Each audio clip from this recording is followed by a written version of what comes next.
BJP leader Subramaniam Swamy, speaking exclusively to NNIS today, said that if what had been written in the book is true, then the treatment meted out to the Prime Minister by the UPA chairperson was not proper. Sanjay Baru has the distinction of being the former advisor of Prime Minister Manmohan Singh.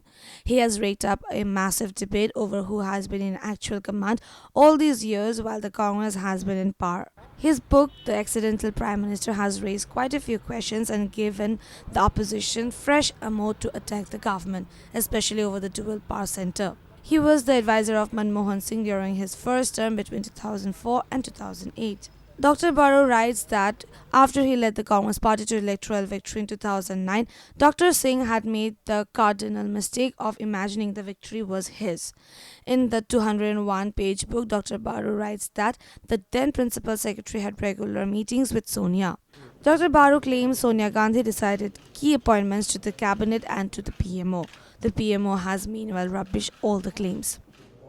मैं तो समझता हूँ कि वो सही बात है। क्यों हम उससे नाराज़ होते हैं पता नहीं। संजय बारू ने तो सही बात कही है कि सबको पता है। यहाँ तक कि मजाकें उड़ाई जाती थी कि जब वो दांत के डॉक्टर के पास गए, दांत डॉक्टर ने कहा यहाँ तो कम से कम मुंह खोलो।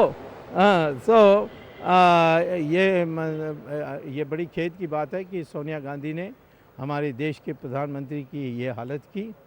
उसने अपनी पार्टी की जो उसकी कब्जा है और नेहरू परिवार का जो कब्जा है, इसकी दुरुपयोग किया और एक प्रधानमंत्री की पद की गरिमा को घटाया है। Subramaniam Swamy said if Robert Vadra was a robber, then Rahul Gandhi lacked political acumen. उसको इसीलिए लोग रॉबर्ट वड्रा नहीं कहते हैं, रॉबर वड्रा कहते हैं। तो राहुल गांधी तो अनाप शनाप बोलते रहता। कल बोला इनके शादी के सवाल पर, आज वो कहते हैं नहीं वो निजी सवाल नहीं है, वो कानूनी सवाल है। कौन सी कानून है? कौन सा कानून तोड़ा गया?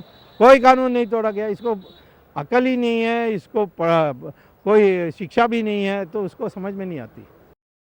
This report was brought to you by NNIS.